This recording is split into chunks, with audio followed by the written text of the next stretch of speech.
just to return to where we began, you can get the buffered vitamin C in a chewable form. It's not as tasty as the ascorbic acids.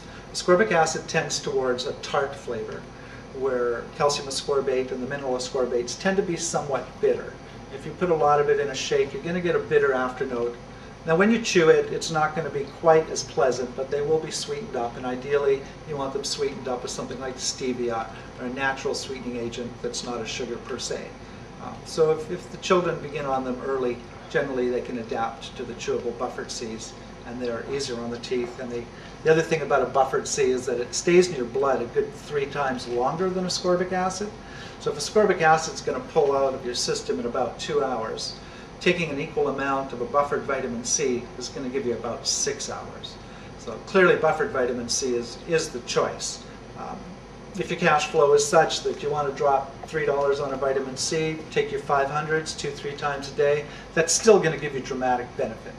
Even that low a dosage has been shown in repeated studies to lower certain cancer risks and to lower risks of certain aspects of heart disease.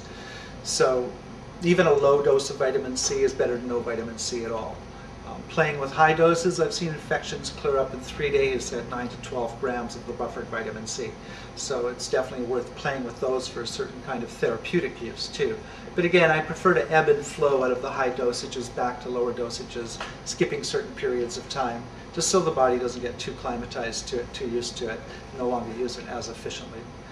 It's also been suggested that ascorbic acid could be counterproductive if you have a cold.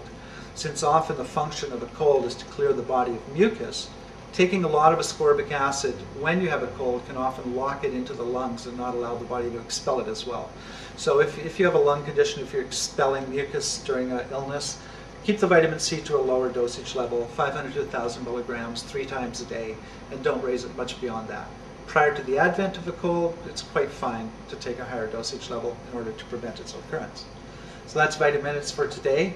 I'd like to remind you that all the topics we've discussed are available on our website, kensvitaminutes.com, in a text form, which is a little more organized and a little more extensive than this material.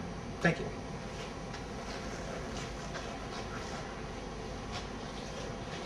Carbohydrates, sugars.